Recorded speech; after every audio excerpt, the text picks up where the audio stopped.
What is up, everybody? Crypto Noah back with another video. And in this video, I'm going to show you exactly step by step how you can turn $6,000 into $106,268 by investing into the Arbitrum Layer 2 token. So before we get into this video, I do have to say this video should not be taken as financial advice. Please consult with your financial advisor before making any investment decisions. This video is for your education purposes only, and like we always say, do your own research, but use this channel as a starting point. So like I said in this video, I'm going to show you how to turn 6K into over 100K by investing into Arbitrum. We're going to dive into what problem Arbitrum is solving. We're going to look at some of their metrics and how they've been growing. We're going to review their tokenomics. I'm going to show you my exact take profit strategy. And then at the end, I'm going to show you some of my yield farming strategies on how you can accumulate Arbitrum passively. So once the bull market does come, you'll actually have more to sell using the same take profit strategy that I'm going to show you here. And this is what we like to do. We like to combine yield farming and trading. And if you like this kind of content and you want to learn how to do what I'm showing in this video and more, get our buy calls, learn how to print money in DeFi through yield farming, make sure you secure you don't get hacked, all with personalized coaching through video calls, as well as one of the best yield farming DeFi courses on the market. Click the link in the description, book a free strategy session. We're going to ask you some questions, get to know you, see where you are on your crypto journey, your investing journey, ultimately just to see if this is a good fit for you. If it's not, we will happily point you in the right direction and answer any questions you may have. So without further ado, let's get into the content. So Arbitrum's whole goal is to help Ethereum scale. And Ethereum, along with pretty much every other layer 1 blockchain, they have a problem called the blockchain trilemma. You have scalability, decentralization, and speed. You have to pick two. It's the same thing in the real world. You have fast, cheap, and good. If you want it fast and good, it's not going to be cheap. If you want it fast and cheap, it's not going to be good. And if you want it cheap and good, it's not going to be fast. It's the same exact thing with the blockchain trilemma. Any blockchain is in the business of selling block space. Just like trains are in the business of selling seats, buses are in the business of selling seats, airplanes are in the business of selling seats, stadiums, like there's only so much seating. There's also only so much space in each block for data to go into before you have to go to the next block. And if everyone wants to fly on the same plane from New York to San Francisco, and that's the only plane going out, well, you can believe that those prices are going to be high because you have a high amount of people bidding on a small amount of goods. All right. So there needs to be more planes so that people can fly to the same place for cheaper. It's the same exact thing with blockchains. There are three layers to a blockchain. You have the consensus layer that says what's true, and this happens through the consensus mechanism. On Ethereum right now, it's proof of stake. On Bitcoin, it's proof of work. You have the data layer, which is storage. It has to store everything that's happened on the chain so it can keep a record. And this is why you hear about these shards, these parallel chains that run on side of the blockchain, so it keeps the data and it, keeps up with the chain. And then you have execution, and this is your computational finality, like the actual transaction getting processed. Right now, all three of those things are happening on the mainnet or the layer 1, whatever the layer 1 is, whether it's Avalanche, Ethereum. Let's just keep talking about Ethereum here since we're talking about Arbitrum. So you have projects like Arbitrum, Optimism. By the way, Arbitrum and Optimism, people look at them as competitors, and they technically are, but they both use what's called optimistic rollups so that they can help increase the scalability of Ethereum, which increases the transactions per second. Right now, last time I checked, correct me if I'm wrong, Ethereum can handle 14 transactions per second. Visa can handle over 60,000. So they're trying to increase that because the reality is everyone's not going to pay these high gas fees to use Ethereum. It would be like if I went to use my credit card at a McDonald's, it'll tell me, hey, your fee can be between $30 to $100, but you'll only know for sure after the transaction has already processed. That's just not practical for long term, and it's not practical if we want to bring the next billion people into crypto to be using these layer 1 and layer 2 protocols. So layer 2 technologies such as Arbitrum are extremely cheap. And you have optimistic rollups and you have ZK rollups. They're both solving the same scalability problem, but they go about it in a different way. If you want to learn about that, I went in way more detail on my optimism video, where I talked about how you can turn 6K into $134,000 by investing into Optimism. Link to that video is in the description. But basically, these rollups, they're called rollups because they roll the transactions up and they compress them so that the data is smaller, and then they submit it to the Ethereum layer 1 mainnet. So that way it frees up block space And it ultimately leads to cheaper fees, faster transactions, and just overall increased scalability and a better user experience. So in the future, I believe that most of the applications are going to be built on these layer 2s because they happen so fast, but they still get the security aspects of the layer 1. And that's why we're here talking about Arbitrum today, because I feel like in this next bull market, layer 2s, along with a few other narratives, real world assets, GameFi, that's a story for another video. I feel like layer 2s are going to be a huge narrative. So I'm making this video so that we can position ourselves with the top layer 2s and make as much money as we can as they go up. So now that you understand what Arbitrum is doing and how they're committed to helping Ethereum scale, let's dive into a few of the metrics and keep going with the video. Okay, so here we are on DeFi Llama, and we're on the chain section. It shows all the chains. And you can see that in terms of TVL, Arbitrum is number 4 behind Binance Smart Chain and Tron. They have 516 protocols built on top of it. And you can see that they have a total value locked of $2.45 billion. That's a lot of money. And if we click on Arbitrum, you can see like the top protocols built on top of it. You see the TVL here. You can see that it's been rising pretty much consistently since July. And this is good because Arbitrum already did a token airdrop. So this shows that people actually like using the network and they're not just here airdrop farming, aka using the Arbitrum network just so they can get the token. Like it shows that they're actually using it in a bear market. So I could only imagine that in the bull market, this will continue. All right, so now let's dive into the tokenomics. So if we look here, you can see that the market cap is 1.8 billion, but the fully diluted valuation is 14.5 billion. Now, you may be thinking, what's the difference between these two? In order to get the market cap, all you have to do is multiply the circulating supply by the price, you get the market cap, but it only takes into account the circulating supply. You want to take into account the max supply, which is what the fully diluted valuation takes into account.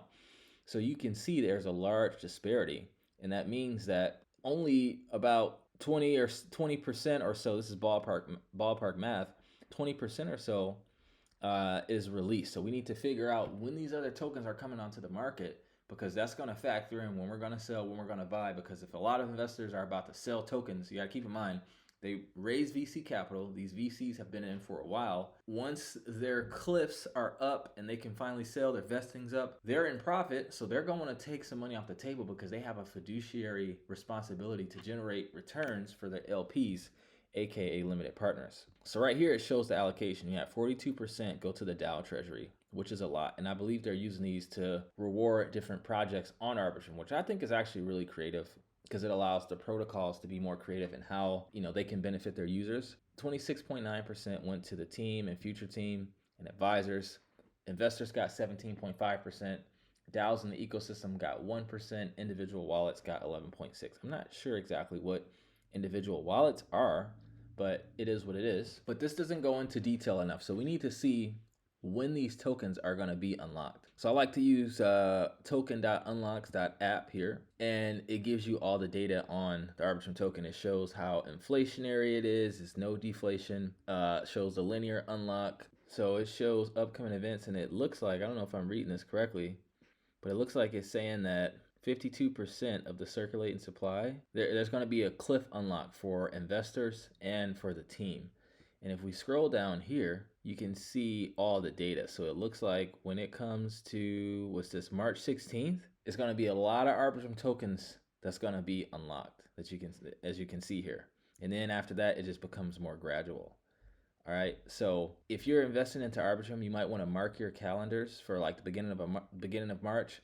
If you're in the green, it might be a good idea to take some profits and then wait till after the unlock happens to see if the tokens dip, because investors are selling, because it might be a good opportunity to buy that dip, or depending on market sentiment, it might be a good idea to short it. And if you're a part of our know-it-alls group, then we keep all of our users up to date on all that stuff and give you our thoughts and kind of, show you what we're doing. Okay, so now that we went through all that, let's go over my exact take profit strategy. I'm going to give you my estimates as to why I think the price is going to get to where it gets by comparing it to other projects like it in the past bull market. All right, going back here, like we said, it's a $1.8 billion market cap. I think in the next bull market, we can see Arbitrum go to a $50 billion market cap. Why do I think this? Well, let's compare. So if you look at the last bull market, The all-time high for Polkadot was a $56 billion market cap. Cardano's all-time high was 94 billion. Solana's was 75 billion. Phantom was 8 billion. And yes, I know I wrote this down. I'm old school. Don't judge me. AVAX hit 30 billion. Atom 12. Near 12. ETH 560 billion. Tezos 7 billion. These are all layer ones. And the reason why I compared it to layer ones is because, layer twos weren't as built out or used in the last bull market. But I feel like they are this bull market because we're evolving. The blockchain industry is evolving. They realize that they have to be more scalable for people to use them.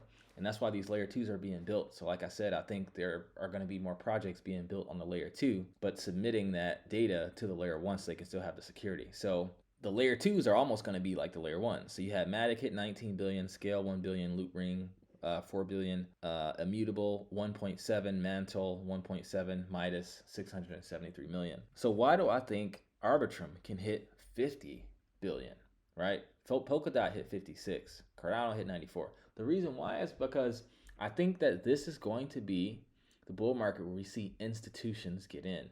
And I think it's going to be more retail investors getting in as well. So, in the adoption cycle, each bull market gets bigger. So I think that and you have to keep in mind, Arbitrum wasn't around in the last bull market. All these layer ones and layer twos normally do pretty well. With more institutions hopping in, I think it'll do better. So I feel like $50 billion isn't out of the question, but just in case it doesn't reach $50 billion, I'm about to show you my take profit strategy so that you can be taking profits out along the way. So if it doesn't hit it, you still are going to make great money. All right, so here is my Arbitrum take profit strategy. So like I said, current market cap is 1.8 billion. Estimated market cap is 50 billion. All right. Right now, the price of the time of this writing is $1.46. So the current holdings that I have in Arbitrum, $6,567. So my first take profit is going to be when they do a 4x. So that's going to bring the price to $5.84. And that's going to bring the market cap from 1.8 billion to 7.4 billion. And that's going to turn my $6,567 into $26,268. So at that point, I'm going to withdraw $6,268. Now, I did invest into Arbitrum at a much lower price. So this is me getting out my principal plus a little bit more. All right. And that's always my rule, to be playing with house money as fast as I can. And that should be your rule as well. All right. So after taking those profits, I'm going to be left with 20K. The next time I'm going to take profits is when Arbitrum does another 3x. That's going to bring the price from $5.84 to $17.52. It's going to bring the market cap from 7.4 billion to 22.2 billion. And that's going to turn my 20K into 60K. At that point, I'm going to take 20K in profits. All right. So now I got 26K and some change in profits. So now I'm going to have 40K left. The next time I'm going to take profits is when they do another 2x. That's going to bring the price from $17.52 to $35.04. And it's going to bring the market cap from 22.2 billion to 44.4 billion. At that point, my 40K is going to be worth 80K, and then I'm going to pull out 60K in profits. And as you notice, the more the market goes up, that just means it's getting closer to the top. And hey, I know I can't time the top. I tried to do that in the last bull market with certain assets, and it resulted in me making not as much money as I should have made. So the more it goes up, the more profits I'm taking. All right, I don't care how much I love a protocol. I'm not getting romantic about it. I'm in this for the money 100%, and you should be too. It's not like I'm on the Arbitrum team. So at that point, I'm going to take 60K in profits, and then I'll have a total of $86,268 in profits, and then I'll have a remaining $20,000. And that's how you got your number. If you add these together, 86,268 plus 20K, you just turn $6,567 into $106,268. So now at that point, you're like, okay, you still got 20K in. What do you do? Well, I'm going to, at this point, my take profit is going to be 25% every time Arbitrum does a 25% increase. And hey, maybe they'll go to $100 billion market cap. I doubt it, but I'm not sure. This is a first time thing, brand new market in crypto, brand new project in Arbitrum, institutions coming in, a lot of factors at play, but what if they don't? I'm not going to be left holding the bags and just hoping and wishing. I'm taking it out, and you should create a take profit strategy like this for every asset that you buy, because you want to have a plan to get out before you get in, because if not, you'll rely on your emotions. And if you do that, you're going to think to yourself, oh, it's going up. Things are just going to keep going up. I'm telling you, when the bull market comes, you're going to be drinking that Kool-Aid, and it just seems like things are going to go on forever. We're just coming off this bear market. Things just have to go up. But you still have to remember, like, we're still in high interest rates. I do still think the stock market is due for a recession. So it's a lot of factors at play. So get your money off the table. All right. So now that we've covered my take profit strategy, let's cover some of my yield farming strategies for accumulating Arbitrum passively, so I can have as much as I can as these take profit targets are hit, so I can sell way more. All right, so here I am on my chart. And again, once you have your take profit levels, if you're doing technical analysis, which you should, which we show you how to conduct proper technical analysis, because it helps with your entries and your exits, while fundamental analysis helps with your determining if this is a good asset to buy. We show you how to do both of those things in know-it-alls in our course, in our coaching. But I have my take profit levels that I just went over with you guys on this chart. So when it happens, I don't even have to think about it. You can do limit orders if you want, but I prefer to use yield farming because I can get paid passively until my prices reach using something like Arbitrum Finance, and I've made many videos on this. So just scroll through the channel videos if you want to watch. But a good yield farming strategy for this, like let's say you want to take profits in USDC and you think Arbitrum is going to go to $3. You can set your range from $1.32 up to $3. So as long as it's in that range from $1.32 to $3, you're making passive income. The wider your range, the lower your passive income, but also the lower your risk. The tighter your range, the higher your passive income, but the higher your risk. Uniswap allows you to do concentrated liquidity for all my first time watchers. It allows you to go on the exchange and allows you to say, hey, only use my liquidity, aka my Arbitrum and my USDC, for when the price is between X and Y, right? And this is exactly how market makers provide liquidity on exchanges. When you go on Robinhood, it's not Robinhood holding the stocks, it's companies like Morgan Stanley, Deutsche Bank, Credit Suisse, etc., saying, hey, here's 100 million in Tesla, here's 100 million in cash. Only use it from when the price of Tesla is between 100 and 300 bucks. They profit off of what's called the bid to ask spread. But the cool thing about DeFi is that for the first time ever, we get to be market makers on decentralized exchanges. And that's why I say, if you know what you're doing, if and only if you know what you're doing, yield farming is the best way to generate passive income in the history of mankind, unless you know how to build an algo, which most people don't. All right. So that's a good way you can create a strategy to help it run, to let it run so you can use it to take profits versus just sitting in a limit order. If you think it's going to go down, you can provide liquidity from $1.47 down to wherever you think it's going to go down. And you can use Aperture to say, hey, once it hits that price, take me out of the market. We show you how to do strategies like that as well. But here's another thing to consider. So risk management is the most important thing when it comes to investments. Like, you can buy a good asset, but if you don't have risk management, you're not going to make as much money as you could have made, and you might lose more than you should. All right. So, Ethereum, like I said, last bull market hit 560 billion, has way more protocols than any other project in DeFi. And I'm pretty sure that in this next bull market, Ethereum will probably 3 to 4x. So if I'm going to hold an asset, I'm going to hold something that I feel like can outperform Ethereum, because if not, I can get a better return with lower risk just holding Ethereum. So I like to look at Arbitrum versus ETH. Now, I think in this next bull market, Arbitrum is definitely going to outperform ETH. Why do I say that? Well, right now, Ethereum is a $283 billion market cap. So in order to double your money on ETH, there has to be another $283 billion invested into it. That's not out of the cards. But if you look at Arbitrum, like I said, it's a $1.8 billion market cap. In order to double your money, there only has to be $1.8 billion invested into it, which is a drop in a bucket, okay?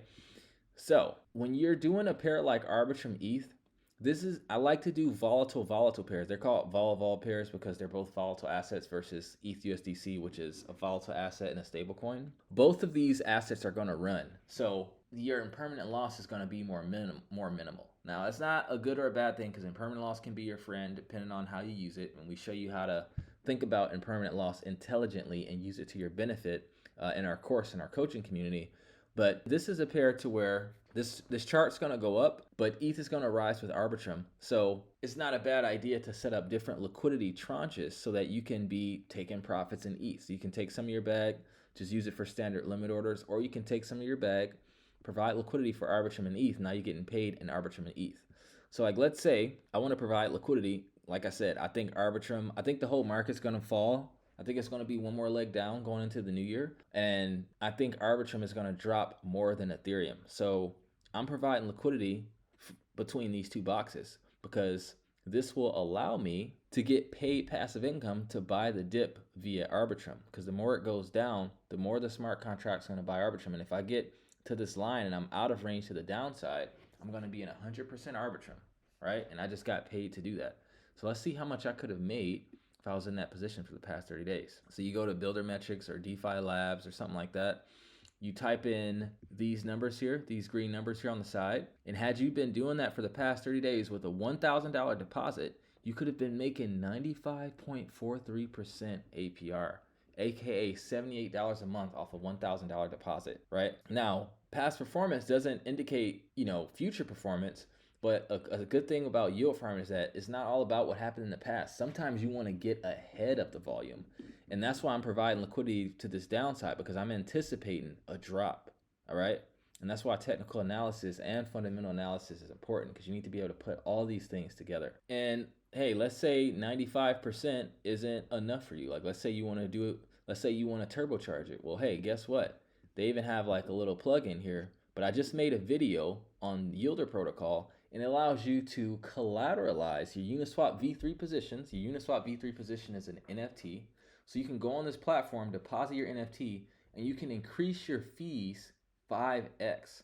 So you can go from making 95% APR to making 475% APR in the ETH ARB pool. Now, like I said, you have to know what you're doing. And, we show you how to assess all that risk within our Know It Alls course and community. But you have that option.